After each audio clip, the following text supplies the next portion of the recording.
ነብይ እዩ ጩፋ በሐዋሳ አደባባይ ላይ የገጠመው አስደንጋጭ ነው። የሐዋሳ አብያተ ክርስቲያናት የሲዳማ አብያተ ክርስቲያናትና የክልሉ የከተማው ካውንስልም በደማቅ አቀባበል የተቀበሉት የክራይስት አርሚ ዓለም አቀፍ ቤተክርስቲያን መስራችና ባለራዕይ ሆነው ነብይ እዩ ጩፋ በሐዋሳ ያከናወነውን ኮንፈረንስ አስመልክቶ ከባድና ያልተጠበቀን ክስተትንም አስተናግዷል። ዳሩ ወንጌልን ለመስበክ የታሰሩትን በእግዚአብሔር ጸጋ ከስራታቸው ለመፍታት ወደ ሐዋሳ ያቀናው ነብይ እዩ ጩፋ ዛሬ ላይ ነገር ተገልብጦ የማይሆን ሆኖ ተመልክተናል። ነብይ እዩ ጩፋ በሐዋሳ ኮንፈረንስ ላይ የገጠመው ምን ይሆን? በመመኑ ቁጣን የቀሰቀሰው ጉዳይ ምን ነበር? የሚሉትን እንዲሁ በዝርዝር በመልእክታችን አካተን ይዘንላችኋል። እስከ መረጃው ፍጻሜ አብራችሁን ቆዩ።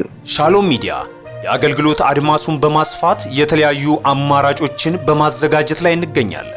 ሻሎም ሚዲያ ክርስቲያናዊ መረጃዎችን ወደ እናንተ ማድረስ ከጀመረ ጥቂት ጊዜ ቢሆነውም ከተለያዩ አድማጮቻችን ብሎም አገልጋዮች በደረሰን የአብሮነት ስራ ጥያቄ መሰረት የተለያዩ የአሰራር አካሄድና እቅድ በመዘርጋት ከ300,000 በላይ ተከታዮች ባሉት በስሩ ከሚገኙ የዩቲዩብ ፕላትፎርም ጋራ በጋራ ለመስራት ዝግጅቶቻችንን አጠናቀን እናንተ ውድ ደንበኞቻችን በመጠበቅ ላይ እንገኛለን። በመሆኑም ማንኛውም አይነት ክርስቲያናዊና መንፈሳዊ ይዘት ያለው ፕሮግራም ያላችሁ ድርጅቶች፣ አገልጋዮችና የቤተ ክርስቲያን መሪዎች ለምእመኑ እንዲደርስ የምትሉት ምሪት አሊያም መልእክት ያላችሁ በ011 18 66 11 61 ደግሞአለው በ011 18 66 11 61 ወይም በ0916 78 43 88 አሊያም በቴሌግራም አካውንት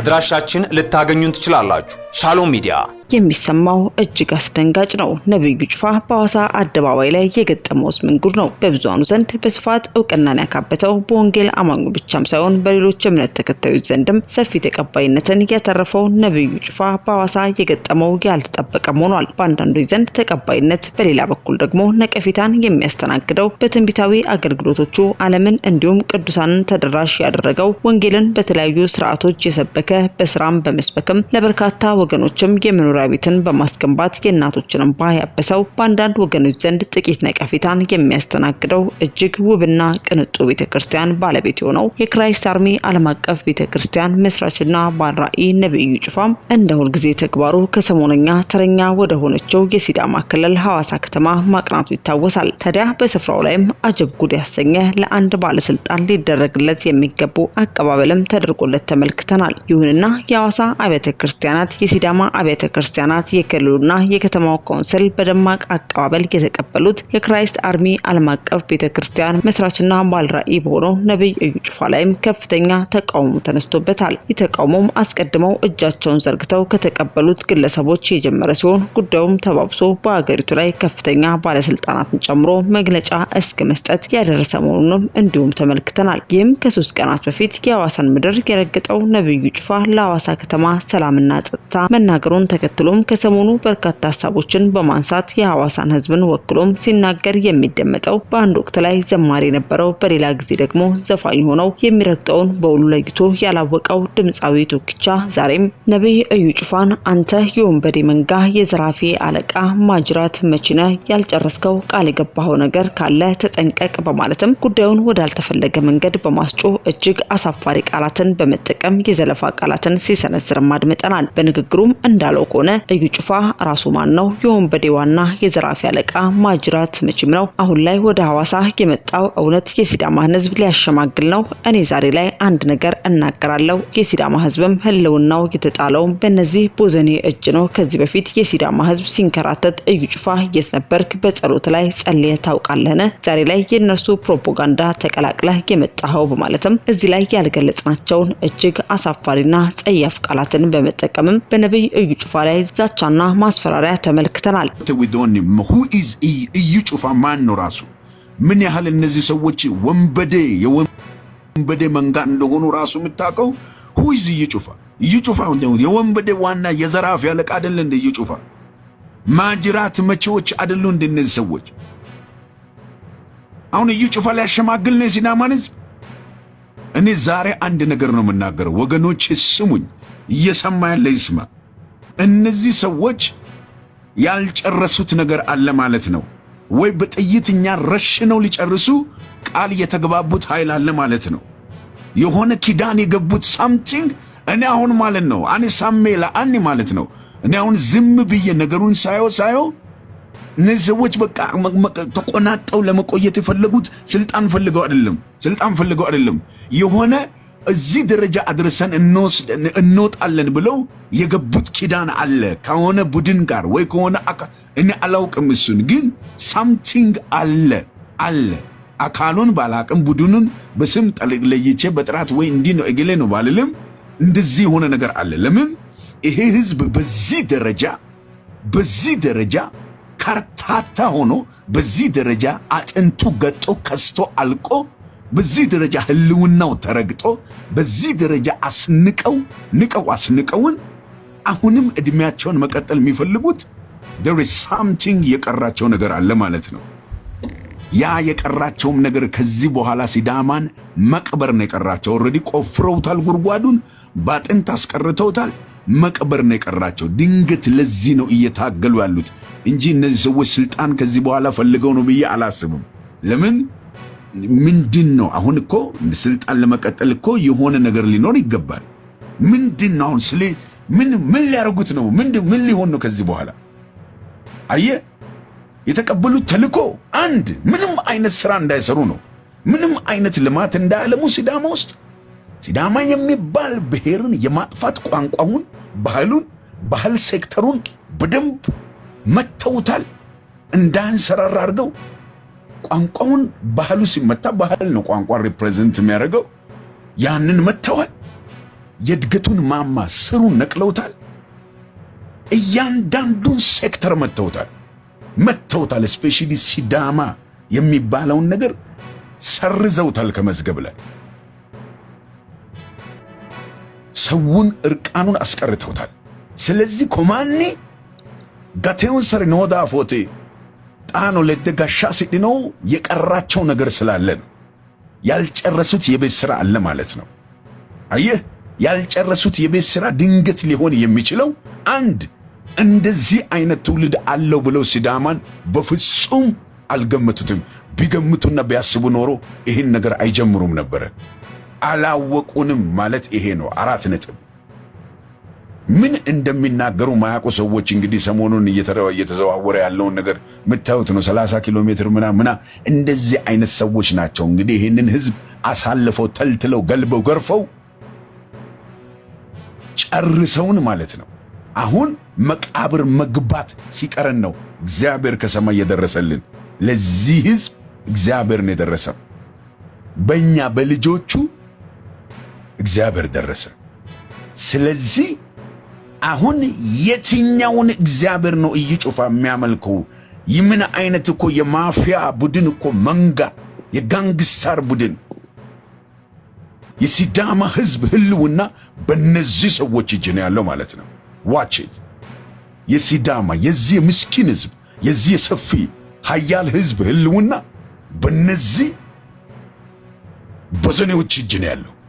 የት ነበረ እዩ ጩፋ ሰው ከዚህ በፊት የሲዳማ ህዝብ እንደዛ ሲሆን እንደዛ ሲንከራተት ያቃል? መቼ እንደገባ ያቃል? ሐዋሳ በፊት የነበረውን ነገር ያቃል። አሁን ያለውን ነገር ሲያይ ምን ነው ይሄ ነገር እንዴት ነው ህዝቤ ሆይ ብሎ እስኪ በጸሎት ላይ ጸልዮለት ያቃል? ላይቭ ስርጭቱ ላይ ወቴሌቪዥን ፕሮግራሙ ላይ ተናግሮ ያቃል? ህዝባችን ወደ ኋላ እየሄድን ነው። እኔ የሲዳማ ህዝብ እንደዚህ ሆኖ አይደለም ማውቀው፣ ሐዋሳ እንደዚህ ሆኖ አይደለም ማውቀው፣ ይሄ ነገር ወዴት እየሄድን ነው ብሎ ያውቃል ወይ?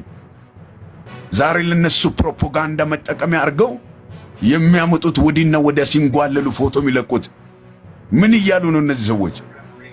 who is him? የወንበዴ መንጋ ማን ነው እሱ? ማን ነው እዩ ጩፋ ማለት ነው? እስኪ መልስ የሚመልስልኝ እንደው። ቀልደኞች ይህንን ህዝብ ለማሞኘት በቃ ሞኝ አገኙ። በቃ ለማሞኘት በቃ ታጥቀው ተነስተዋል። በቃ ለማሞኘት በቃ እንደው በቃ የሆነ በቃ ዘባተሎ አርጎ በቃ እንደፈለጉ ለመርገጥ ህዝቡ በቃ እስኪ እንዴት ማን ነው ተቀባይነት ያለው? እዩ ጩፋን ብንጠቀመው ተብሎ እንግዲህ ማለት ነው ተቀባይነት አለው። ከዛ ተሰብስቦ እኛ እንደዚህ ነው፣ እኛ እግዚአብሔር ምድራችንን እንደዚህ በጌታ በኢየሱስ ስም በፍጹም አትቀጥሉም። ተሰብስባችሁ የወንበዴ መንጋ ሐዋሳን ተገርፋችሁ ነው ለቃችሁ የምትወጧት። አንድ እዛች ምድር ላይ እንደዚህ አይነት ውንብድና እንደውም ከዚህ በኋላ አይቀጥልም። እንደውም ከዚህ በኋላ ውንብድና እንደዚህ አይነት አይን ያወጣ ውንብድና እዛች ምድር ላይ አይቀጥልም። ለምን? እነዩ ጩፋ ሆኑ ሌሎቻችሁ ሆኑ በጠቅላላ የአገር እንደዚህ ነብይንን ምናምን ባዮች አላችሁ እዛች ምድር ላይ። የእውነት እናንተ የእግዚአብሔር ነብይ ብትሆኑ ነው ምድሪቷ ትባረክ ነበረ። ምድርን ያስረገማችሁ እናንተ ናችሁ። ምድሪቷን ያስረገማችሁ በቃ ሲዳማንም ይሁን ሌላውንም ምድር ያስረገማችሁ እናንተ ናችሁ። ይሄው እጅና ጓንት ሆናችሁ ነው ከነዚህ ሰዎች ጋር የምትሰሩት። ቤት ነው የምትግባቡበት ላይን አለ ማለት ነው። ሲጀመር የመብት ትግልና እምነት ምን አገናኘው? ምንድነው የሚያገናኘው? ሲዳማ ውስጥ ሙስሊም የለም? ሲዳማ ውስጥ ኦርቶዶክስ የለም? ሲዳማ ውስጥ ካቶሊክ ስንት አይነት እንትን ያለው ከየት ነው የሚገናኘው? እስኪ ይሄንን መልሱልኝ። ስለዚህ አሁን እንደዚህ አይነት ድራማችሁ አይቀጥልም። ኔቫ በፍጹም አይቀጥልም። አትቀጥሉም። እንደዚህ አይነት ድራማ እየሰራችሁ የሆነ ውሃ ትመርቃላችሁ። የሆነ ጭቃ ላይ የሆነ ምንድነው? ምን? እሺ ምን የሆነ በግንብ እንደዚህ ምን? እሺ ምንድነው? ሊያለማ ነው እሱ ምንድነው? በቂ በስማ እኔ በቃ በዘመናት መካከል ሲዳማ በዘመኑ እንደዚህ ሆኖ አያውቅም። እኔ ከሕፃንነቴ ጀምሮ እስካሁን ድረስ አውቃለሁ። በእርግጥ መልካም አገዛዞች አላጋጠሙትም። ሲዳማን አንደላቀው ወይ እንዳለው ሪሶርስ ተጠቅሞ እንዲኖር የሚያደርጉ መሪዎች አጋጥመውታል ብዬ እንትን ባልልም በነዚህ ደረጃ ግን የከፋ እኔ አላየሁም። በቃ በነዚህ ደረጃ እኔ አላየሁም። ፍርፋሪ ይሰጣል እኮ ሰው በልቶ የተረፈውን ፍርፋሪ ይሰጣል። በልተው የተረፋቸውን ፍርፋሪ ማይሰጡ በልተው የተረፋቸውን ፍርፋሪ ማይሰጡ እነሱ ዘረፉ። እሺ የተወሰነ ተዘርፎ የተወሰነ ነገር ይደረጋል። እንዴ ስንት መሬት ነው ያላችሁ? ስንት ቤት ነው ያላችሁ? አዋሳ ላይ ስንት ሀብት ነው ያላችሁ? ስንት ከፕሬዝዳንት ደስታ ሌዳሞ አብርሃም ማሻሎ ያላችሁም ብቻ አመራሮች ስም አትጥቀስ፣ እንደው ስም ባትጠቅስ እንደዚህ እስከ መቼ ድረስ ነው የሚሽሞነሙነው? ምን ማለት ነው? መቼ ነው? ዘመን አለቀ እኮ። መሬት እየተንቀጠቀጠ አይሰማችሁም? አታቁም? ምድር እያለቀ ከዛ መቼ ነው እንደው ስሙ አይጠቀስ እኮ እየተባለ ማታዳም ማን ሊባል ነው? ተመልከቱ እንግዲህ ስንት መሬት ነው ያላችሁ?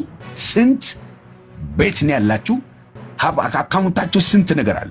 ዱባይ ቤት አላችሁ? ኬት አምጥታችሁ? how do you get this all money? እንዴት ነው ይሄንን ሁሉ ገንዘብ ኬት ነው ያገኘከው? ኬት ነው ያገኘከው? ታወጣታለህ ነው የምለው እኔ። ታወጣታለህ፣ ትተፋለህ። በቃ no where to escape፣ በቃ no way to run። የትም እኮ ነው የምልህ። ኬት ነው ያመጣከው ይሄ ሁሉ ቤት? ሰው የቀበሌ ቤት እየተቀማ ጎዳና ላይ እየተጣለ አንተ መናፈሻውን ይሄ ምንድነው ግሪን ኤሪያ ቤቶችን ምኖችን በየአቅጣጫው የፈለጋችሁትን ታስወጣላችሁ። እንዲህ በጣም ነው ያፏጫችሁት በከፍተኛ ደረጃ ማለት ነው። ሰው እንዴት ነው ይሄ ማለትም ዕውቅና ተሰጥቶት ማለት ነው። ህግ የለም እንዴ? አለ አይደለ? ህግ ካለ ህግ በዚህ ላይ ካልፈረደ ህግ የለም። የእውነትም ኢትዮጵያ ውስጥ ህግ የለም። ህግ በዚህ ላይ ካልፈረደ አይናችን ምናምን የሚባሉ ፕሮግራሞች አሉ። እና አይናችን የት ነው ያላችሁት? የት ነው ያላችሁት? ይሄው ትላንትና ኢትዮጵያ ከትላንት ወዲያ ነው ምናምን ፕሬዝዳንቱ ተናገረ፣ ወደ ማረሚያ ወርዳለች የሚል ነገር ተናገረ ምናምን ተባለ አይደለ? የት አለች ማረሚያ? ማረሚያ ሰው ተልኮ የለችም ማረሚያ። እናንተ እንዳሻችሁ ሆናችሁ ከዛ በኋላ ይሄ ስራችሁ ደግሞ ሲገለጥ ለምን ተነካን? እንዴት ተነካን? ምን ማለት ነው? ይሄ መጨረሻችሁ ነው። መጨረሻችሁ ነው። በቃ this is the end of the road። እስከ ዛሬ የመጣችሁበት የመንገዳችሁ ፍጻሜ ነው። ስለዚህ ስንት ሀብታላችሁ? ደሞዛችሁ ያ ሁሉ ቤት ያስገዛል ወይ? ደሞዛችሁ ዱባይ ላይ ቤት ያስገዛል ወይ?